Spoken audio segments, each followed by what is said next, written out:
আসসালামু আলাইকুম আউযুবিল্লাহি মিনাশ শাইতানির রাজিম বিসমিল্লাহির রহমানির রহিম। এক্সেল এক্সপার্ট বাংলাদেশ চ্যানেলের পক্ষ থেকে সবাইকে জানাই স্বাগতম। তো বন্ধুরা, আজকে একটি নতুন টিউটোরিয়াল নিয়ে হাজির হলাম।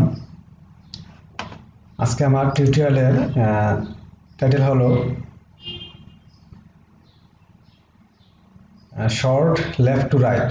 আমরা এক্সেলের শর্টিং করার ক্ষেত্রে লেফট টু রাইট কিভাবে শর্ট করব। আমরা যে নর্মালি যদি আমরা শর্ট করি এভাবে উপরে নিচে শর্ট করি, কিন্তু আমরা left to right short normally কখনো করা হয় না, বা আমরা অনেকে হয়তো এটা জানি না। তো এটা কিভাবে করতে হয় সেটাই আজকে আমরা শিখব।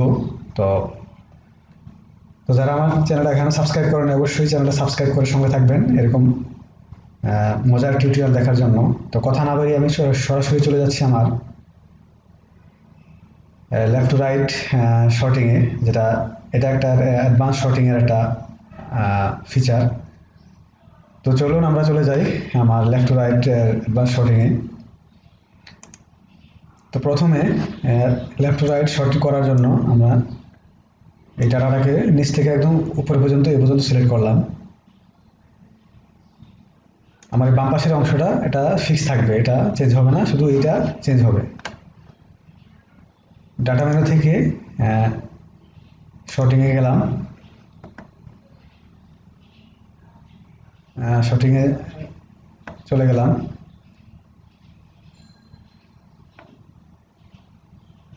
গিয়ে এখানে একটা অপশন আছে, দেখেন এখানে একটা অপশন পাবেন। এই অপশনে ক্লিক করে এই যে শর্ট লেফট টু রাইট, দেখেন এখানে শর্ট টপ টু বটম আছে, এটা ডিফল্টে থাকে short left to right. Short left to রাইটে ক্লিক করলাম। ক্লিক করে আমি যেহেতু ওটা সিলেক্ট করছি সেটা অটোমেটিক ধরে নিচ্ছে যে এটা লেফট টু রাইট, কারণ এক্সেল এটা বুঝে ফেলছে। ওকে দিলাম, দিয়ে এখানে রো নাম্বার থাকবে 1, রো নাম্বার থাকবে 1। আমি আবার উপরে গিয়ে দেখাই,